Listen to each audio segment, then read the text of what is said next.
جسے چاہتے ہیں جتنا چاہتے ہیں دے دیتے ہیں. ثم جعلنا له جہنم، پھر ہم نے اس کے لیے جہنم کے لیے تیار کر رکھا ہے. یصلاها مذموما مدحورا، ہم اسے اس میں ذلیل و خوار کر کے داخل.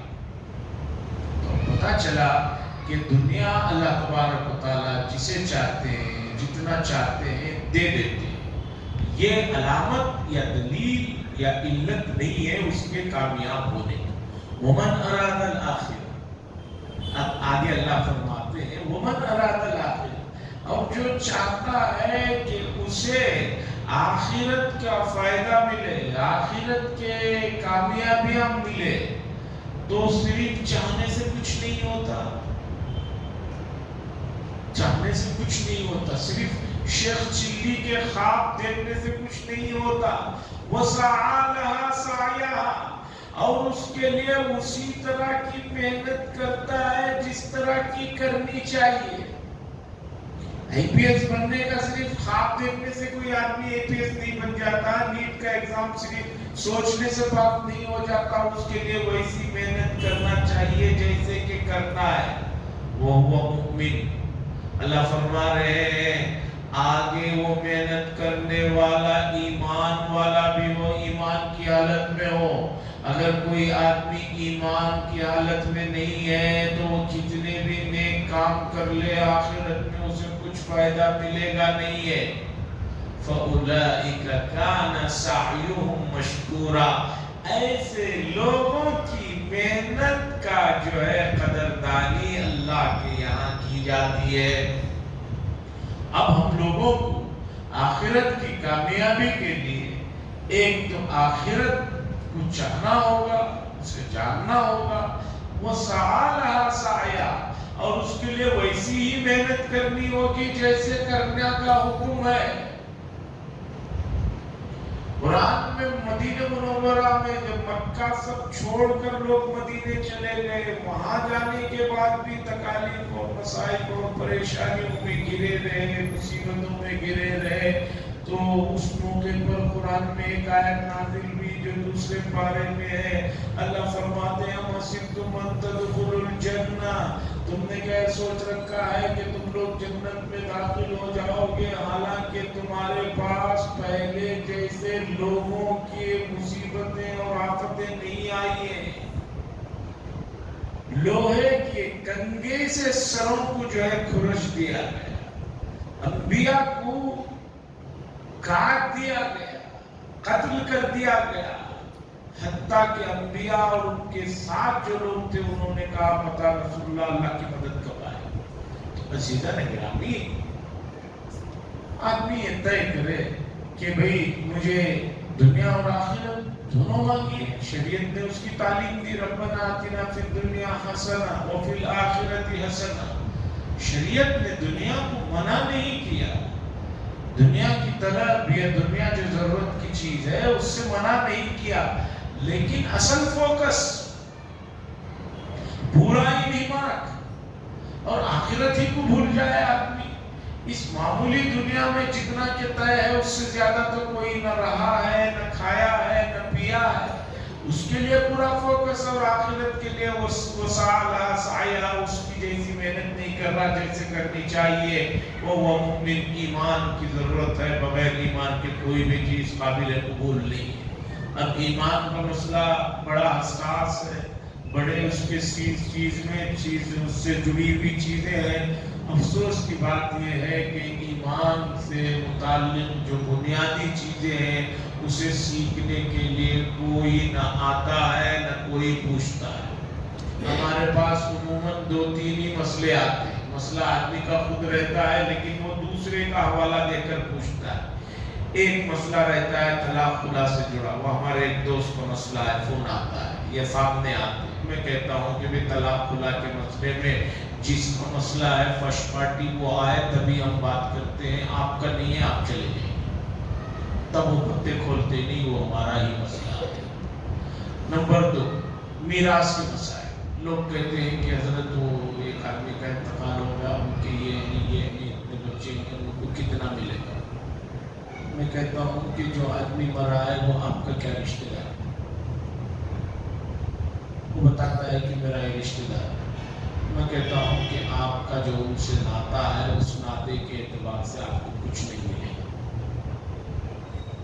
تو پھر آپ کیوں پریشان ہو رہے؟ جن کو ملنے والا ہے وہ آئے، ان کو بتائے، صاحب آئے وہ کا انتقال ہوا، وہ میرے نانا ہے۔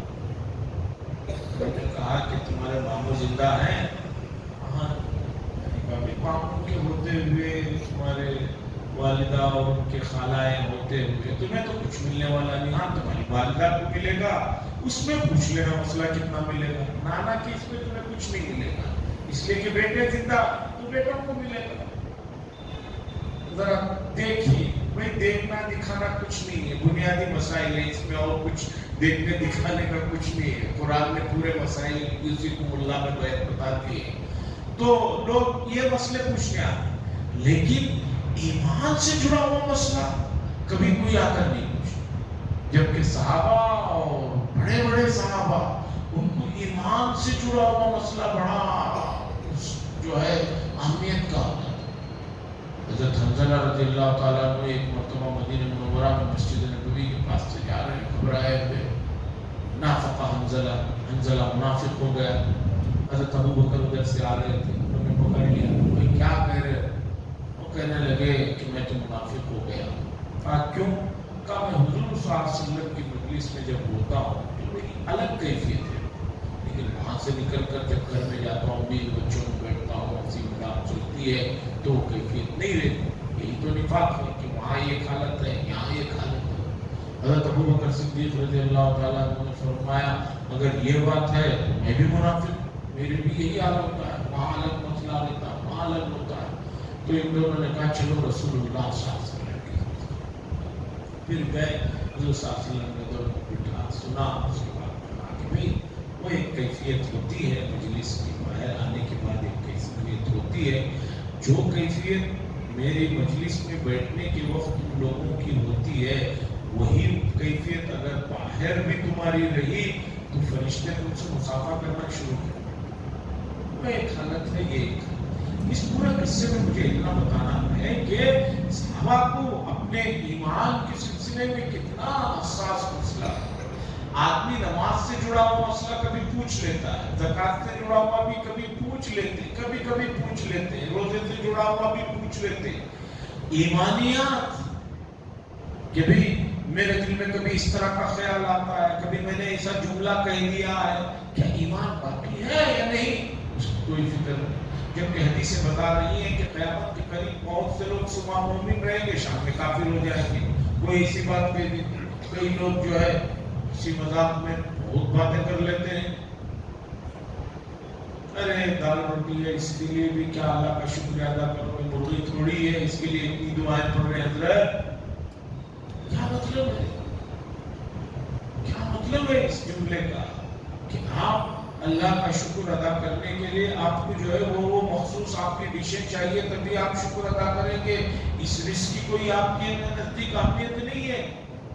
پوچھئے موجودہ زمانے میں غزہ سے جو تصویریں آ رہی ہیں، غزہ کے بچوں کی، بڑوں کی، جوانوں کی 40 50 کے لیے ایک آدمی کا بچوں کے وزن اتر رہے ہیں، پانی کے گھونٹ کے لیے ترس رہے ہیں، ایک دانے کے لیے ترس رہے ہیں۔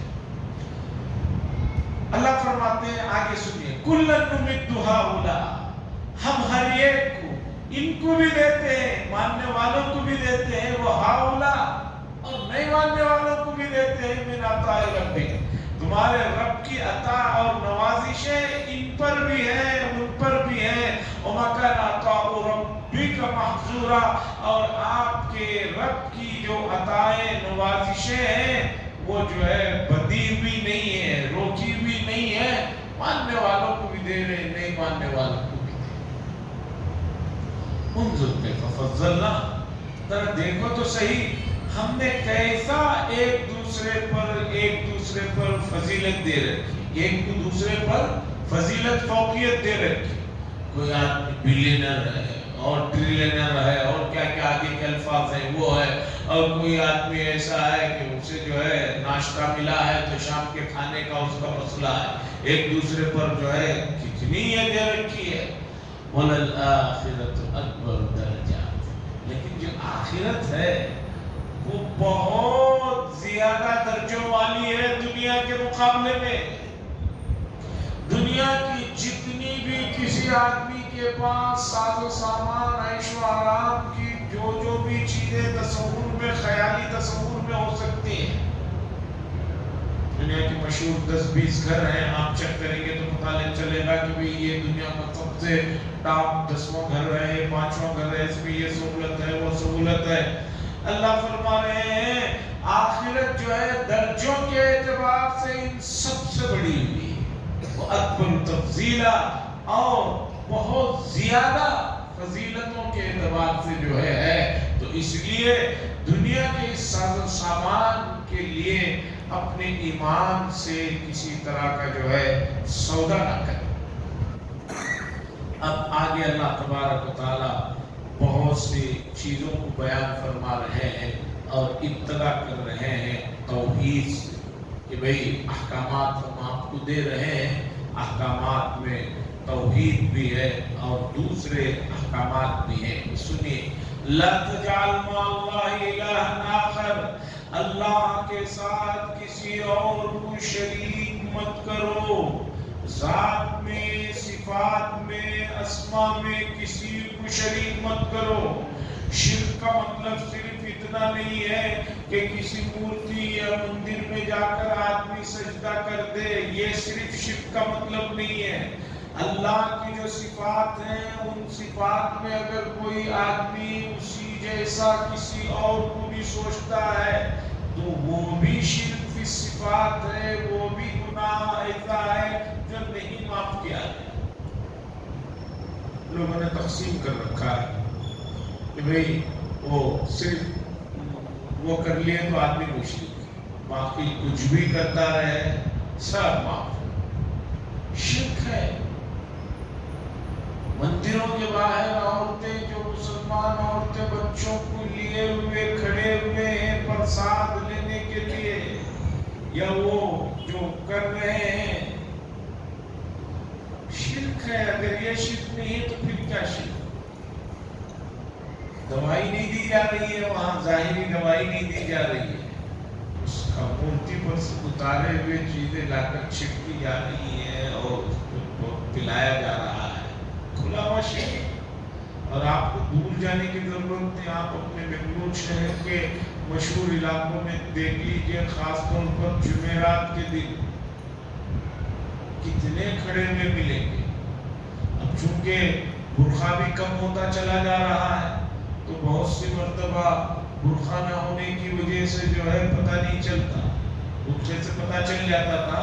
اب چونکہ برقع بھی جو ہے بہت ساری جگہ وہ معیوب ہو گیا ہے، پہلے کے بھی برقعے کی کوئی ضرورت نہیں ہے، تو آپ کو اندازہ لگے۔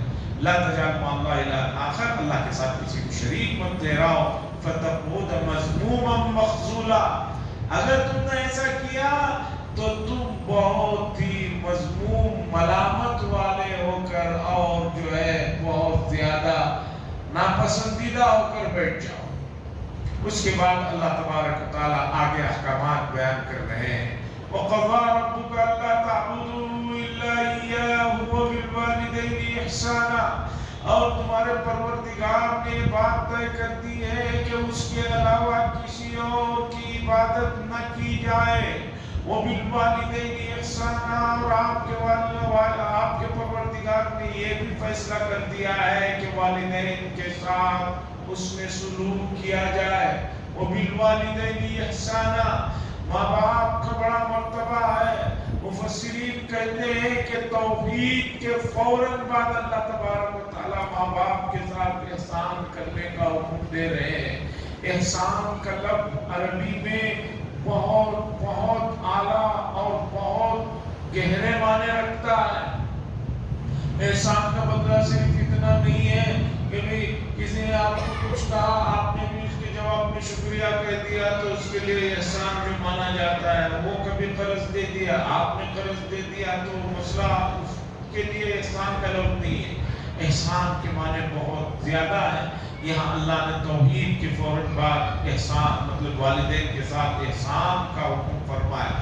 اب آگے فرماتے ہیں اما یبلغن عندک الکبر احدهما او کلاهما فلا تقل لهما اف ولا تنهرهما وقل لهما قولا کریما. بہرحال اگر وہ لوگ بڑھاپے کو بڑی عمر کو پہنچ جائیں عندک الکبر تمہارے سامنے، ان دونوں میں سے دو یا ان میں سے کوئی ایک بھی اگر بڑی عمر کو پہنچ جائے فلا تقل لهما اف، تو ان کو اف تک نہ کہو، یعنی اف تک کہنے کی اجازت نہیں ہے. ولا تنہرما، اور ان کو نہ چھڑکو. وقل لهما قولا کریما، اور ان سے جو ہے بہت اچھی اور نرم بات کرو. قرآن اور حدیث نے بتایا مشرک والدین کے ساتھ بھی بدتمیزی یا گستاخی کی اجازت نہیں ہے، تو مومن والدین کے ساتھ کیا کیا جائے؟ مشرک ماں باپ کے ساتھ بھی، کوئی آدمی ایمان میں ہے، نعوذ باللہ اس کے ماں باپ شرک میں ہیں، اللہ نے فرمایا ان کو بھی تم جو ہے چھڑک نہیں سکتے، ان کو بھی برا بھلا نہیں کہہ سکتے. قیامت کی نشانیوں میں سے ہے کہ آدمی دوست کو قریب، باپ کو دور کرتا ہے.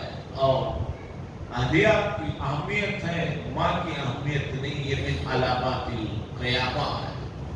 موجودہ زمانے میں دنیا کے سب سے ترقی یافتہ ملکوں کا آپ سروے کیجئے، نیٹ پہ چیک کیجئے، سب سے زیادہ اولڈ ایج ہوم جو ہے آپ کو ان ترقی یافتہ ملکوں میں ملیں گے. اخلاق کی بڑی باتیں کرتے ہیں، سب کرتے ہیں، دو دو چار چار بچے، ایک بچہ بھی کیوں نہ ہو، اپنے ماں باپ کو لے جا کر اولڈ ایج ہوم میں رکھنے پہ کیا مطلب. اور یہ بیماری یورپ اور امریکہ کی بیماری اب بر صغیر میں بھی آ گئی ہے، اور بر صغیر میں بھی ہمارے اپنے میٹرو سٹیوں میں، بڑے شہروں میں آ گئی ہے. اولڈ ایج ہوموں کا جو تھوڑے 2 4 5 کا میں نے کبھی جا کر معائنہ کیا، دیکھا تو وہاں پر جو لوگ رکے ہوئے ہیں وہ سب صاحب حیثیت لوگ ہیں. غریب، فقیر، مسکین بہت کم ملے، جو بھی رکے ہوئے ہیں وہ بہت حیثیت کے لوگ ہیں. بتائیے اب کوئی کہے کہ بھئی ہمارے پاس ان کے لیے وقت نہیں ہے، تو اس سے زیادہ بدبختی کیا ہو سکتی. بلکہ حدیث میں آتا ہے کہ آدمی ماں باپ کا انتقال ہو جائے اس کے بعد بھی ان کی ذمہ داریاں ہیں. حدیث نے بتایا کہ تمہارے ماں باپ کے جو قریبی رشتہ دار ہیں یا ان کے جو دوست ہیں ان کے ساتھ اچھا سلوک کرنا، یہ بھی جو ہے ماں باپ کی فرما برداری کا حصہ. رسول اللہ صلی اللہ علیہ وسلم مدینہ منورہ میں کبھی گھر میں اچھا سالن یا گوشت کہیں سے آ جاتا تھا تو رسول اللہ صلی اللہ علیہ وسلم حضرت خدیجہ الکبریٰ رضی اللہ تعالی عنہا کے جو سہیلیاں یا ان کے جو دوست اور ان کے جو رشتہ دار ہوتے تھے ان کے گھر میں بھجواتے تھے. عزیزان گرامی، ماں باپ کا بڑا حق ہے، بڑا یہ ہے اس سلسلے میں جو کوتاہیاں ہو رہی ہیں یا جو ہو چکی ہیں آدمی اس کا ازالہ کرے اور ان کے لیے مسلسل دعائیں مغفرت کرتا رہے. اور نہیں کیا تو اسی دنیا میں اس کی اولاد اسے وہ صورتحال سے واقف کرا دے گی. وَلَا تَنْهَرُهُمَا، اور ان کو نہ چھڑکو، وَقُلْ لَهُمَا قَوْلًا كَرِيمًا، اور ان سے جب بھی بات کرو تو اچھی بات کرو. وَاخْفِضْ لَهُمَا جَنَاحَ الذُّلِّ، قرآن کی تعبیرات دیکھیے اور ان کے سامنے رحمت کے ساتھ، عاجزی کے ساتھ اپنے آپ کو پیش کرو. جناح کہتے ہیں پر کو، عربی میں جناح کہتے ہیں پر کو. اب یہاں پر تعبیر دی گئی جیسے پروں کو پرندے بچھاتے ہیں اپنے بچوں کے لیے، تو اللہ فرماتے ہیں ماں باپ کے سامنے اپنے آپ کو جو ہے بہت ہی عاجزی اور انکساری اور رحمت کے ساتھ جھکاؤ، اور جھکانے صرف کافی نہیں، وَقُلْ رَبِّ ارْحَمْهُمَا، اور اللہ سے یہ بھی کہو اے اللہ جیسے انہوں نے مجھ پر بچپن میں رحم کیا، آپ بھی ان پر رحم کا معاملہ فرما، دعائیں بھی کرو ان کے لیے۔ فیملی سسٹم ٹوٹ رہے ہیں، تباہ ہو رہے ہیں، جدید سہولتیں جو آئی ہیں آپ ان کا تو دیکھ رہے ہیں، شہروں کی لائف کی جو ہے چکا چوند زندگی تو دیکھ رہے ہیں، لیکن جو رشتے پامال ہو رہے ہیں لوگ اس کی طرف توجہ نہیں دے رہے۔ ماں باپ اپنا سب کچھ بچے کے لیے لٹا دے، لیکن بہت سے بچے ایسا کہتے ہیں بھئی انہوں نے جو کیا ان کا فرض تھا، ایک نیا جملہ سیکھ لیے، بھئی انہوں نے جو کیا ان کی ذمہ داری تھی، کیا اس میں ہم پر احسان کیا؟ تو آپ کو ذرا تھوڑا سا سروے کرنا پڑے گا، پتہ چلے گا کہ بہت سے ماں باپ اپنے بچے ایسے بھی ہیں کہ ان کے بچے کولی مزدوری کر رہے ہیں، وہ لا کر دے رہے ہیں، باپ گھر میں بیٹھ کر کھا رہا ہے۔ تمہارے ماں باپ نے تو ایسا نہیں کیا، انہوں نے جو ہے تمہیں پڑھایا لکھایا سب کچھ کیا۔ یہ سب چیزیں بہت سارے لوگوں کو یہ شکایت رہتی ہے کہ بھئی ماں باپ کے جو حقوق ہیں وہ کیوں نہیں بتاتے۔ ایک صاحب ملے اور کہنے لگے بھئی جس عالم کو دیکھو یہی کہتا ہے کہ ماں باپ کے حقوق ہیں، ماں باپ کے حقوق ہیں، بچوں کو سمجھاتے ہیں، ہمارے کیا حق ہے وہ کیوں نہیں بتاتے؟ انہوں نے کہا بھئی کیا تمہارا حق بتانا چاہیے یہ بھی بتاؤ۔ بھئی انہوں نے پیدا ہونے کے بعد میں نے ان سے پوچھا آپ کا نام کیا؟ انہوں نے جو نام بتایا میں نے کہا یہ تو بہت اچھا نام ہے، حدیث میں ہے کہ بہت اچھے نام رکھو، تو انہوں نے آپ کا اچھا نام رکھا۔ پھر اس کے بعد تم ہی کہہ رہے ہو کہ میں اتنا پڑھا ہوں، تم ہی کہہ رہے ہو کہ میں نے والد سے بزنس سیکھا۔ میں نے کہا اور کیا چاہیے تمہیں؟ نہیں وہ شادی کے بعد نا اتفاقی ہو گئی، اس کے بعد سے میرے والد جو ہے میرے سے بات نہیں کرتے۔ کہا بھائی نئی بات کرتے جاؤ، کون باپ ہے جو بچے سے کب تک خفا رہتا ہے، جاؤ پیر پکڑ لو۔ جب غیروں کے پیر پکڑ رہے ہیں چھوٹی چھوٹی کاموں کے لیے، چھوٹے چھوٹے مسئلوں کے لیے، تو ماں باپ کے پکڑ لیے تو کیا ہو؟ تو بہت سے لوگ یہ سمجھ رہے ہیں یہ جو چیزیں ہیں، یہ جو جدید زمانے میں نے جو سکھایا ہے یہ سائنس نے یہ سکھایا ہے، دنیا بہت بن گئی، اسی طرح ہم آئے ہیں تو اس میں کیا کمال، ہمارے ماں باپ ہمیں لائے ہیں تو کیا کمال، بلکہ ان کو فائدہ ہے ہمارے سے کہ ہم معاف کر۔ یہ جو سوچ ہے اس سے جو ہے معاشرے میں تعلقات مضبوط نہیں ہیں۔ حدیث میں یہ آیا ہے کہ حسن سلوک یہ نہیں ہے کہ کوئی آدمی آپ کو سلام کر رہا ہے تو آپ جواب دے رہے ہیں۔ حدیث نے بتایا ایک آدمی رشتہ توڑ رہا ہے تم اسے جوڑو، یہ ہے صلہ رحمی۔ بھئی اس نے آپ کو سلام کیا، آپ نے بھی سلام کر لیا، یہ تو برابر سرابر کا معاملہ ہوا، کبھی اس نے دعوت دے دی، کبھی آپ نے اسے چائے پلا دی، یہ برابر کا معاملہ۔ حدیث نے بتایا صلہ رحمی جس پر بہت زیادہ اجر و ثواب ہے، جس سے اللہ راضی ہوتے ہیں، وہ یہ ہے ایک آدمی آپ سے کٹ رہا ہے، ایک آدمی آپ سے دور ہو رہا ہے، لیکن آپ بڑھ کر اس کی طرف ہاتھ بڑھا رہے ہیں، بڑھ کر اس کی طرف سلام کر رہے ہیں۔ یہ ہے بھئی باپ ناراض ہے، ٹھیک ہے، آپ بڑھ کر ان سے معافی مانگیں۔ اور ہم باپ کو بھی یہی کہتے ہیں کہ بھی جہاں بچہ نافرمان ہو گیا، آپ نے پہلے بچپن میں 10 بار اسے معاف کیا، اب بھی معاف کر دو، بلاؤ، گلے سے لگا، یہ بھی تو ہے۔ لیکن موجودہ زمانہ جو ہے ہر چیز جو ہے سائنٹیفک انداز میں سوچ رہا ہے بھئی یہ ہو رہا ہے تو یہ ہو رہا ہے، یہ ہو رہا ہے تو یہ ہو رہا ہے، مجھے کیوں جھکنے کی کیا ضرورت ہے؟ ایسا رہے گا تو یہ ایک دنیا جو ہے بالکل جو ہے جانوروں سے بدتر جو ہے جگہ ہو جائے گی، پھر رشتے ناتے ختم ہو جائیں گے اور ختم ہو رہے ہیں۔ اللہ فرماتے ہیں وَقُلْ رَبِّ ارْحَمْهُمَا، اور تم یہ بھی اللہ سے کہو اے ہمارے رب ان دونوں پر رحم فرما۔ جیسے کہ انہوں نے بچپن میں مجھ پر رحم فرمایا. ربکم اعلم بما فی نفوسکم, تمہارا پروردگار بہت زیادہ جانتا ہے جو کچھ تمہارے دلوں میں ہے. بما فی نفوسکم, تمہارے جو دلوں میں ہے اسے تمہارا پروردگار خوب جانتا ہے. ان تکونوا صالحین فانہ کان للأوابین غفورا, اگر تم لوگ نیک بن جاؤ اور اس کی طرف متوجہ ہو جاؤ, مانگنے والے ہو جاؤ اور اس کی طرف رجوع کرنے والے ہو جاؤ, غفورا, تو بہت زیادہ درگزر کرنے والا. پتہ یہ چلا کسی کے حقوق میں غلطی ہو گئی, مایوس ہو کر بیٹھنے کی, اس سے بھی معافی مانگو اور اللہ کی طرف بھی رجوع کرو.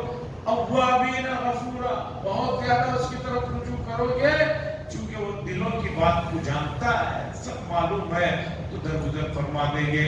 اللہ سے دعا فرمائے اللہ تبارک و تعالیٰ حقوق العباد میں جو کمیاں, کوتاہیاں, غفلتیں امت مسلمہ سے ہو رہی ہیں اسے سمجھنے کی اور اس کا ازالہ کرنے کی اور اس میں آگے بڑھنے کی توفیق نصیب فرمائے. وآخر دعوانا الحمدللہ رب العالمین. اللهم صل على سيدنا ربنا آتنا في الدنيا حسنة وفي الآخرة حسنة وقنا عذاب النار. صلى الله تعالى وسلم على نبينا